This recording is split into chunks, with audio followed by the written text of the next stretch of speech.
If you have a solar panel facing a certain way that captures the southern sun, it will produce as much as 20% more power than west-facing panels.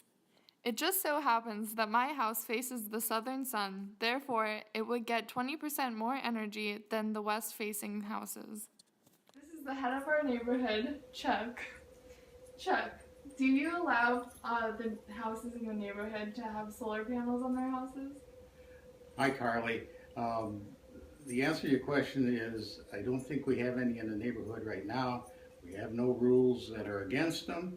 We have no rules that specifically say that they are allowed.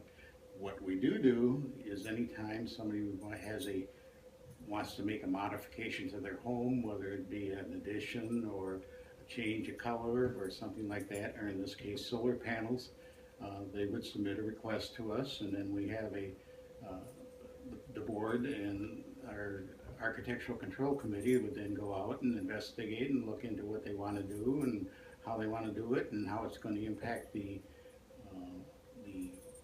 effect on the home for all the other homes around it. And then once we have all that data, then we'll make a decision. Thank you, Chuck. Okay. A smart grid is an electricity supply network that uses digital communications technology to detect and react to local change in usage. So when you're not using electricity, it won't send any to your house. Some pros to solar energy are that it's renewable, so as long as we have the sun, we have power. It's also very abundant because the surface of the earth gets around 120,000 terawatts of energy a day. It's also very environmentally friendly because it creates no pollution harnessing the solar energy. And it's considered the power of the people because it's easily deployable and can generate electricity in areas that lack grid connection. It's also very low maintenance because it only requires cleaning a few times a year. Some pros to solar energy is that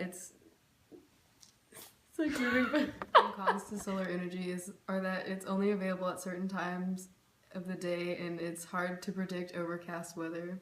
It's expensive to store the solar energy, and solar panels require a lot of space to generate enough energy for everyone to use. Also, pollution can affect how well the solar cells work, so it won't work in as populated as areas because there's more pollution. And there are some materials that it needs that are like rare and exotic in nature. For state and local tax incentives, they include tax rebates and deductions for having a PV system in place at your home. For example, the feed-in tariff guarantees that the government will pay you a premium for the amount of electricity you generate. Some policies are that there has to be access to the net metering and you have to maintain the renewable portfolio standards. As you can see by the map, solar energy is not common in the modern world due to easier sources of energy such as fossil fuel. But in future generations, technology will make it become more and more popular.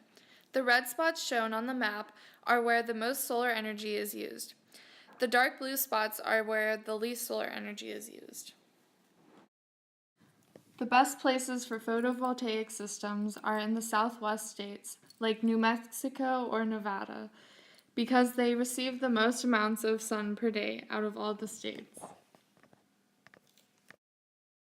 Did you know that solar energy is measured in kilowatt hours? Also, approximately 10,000 homes in the United States are run entirely on solar power.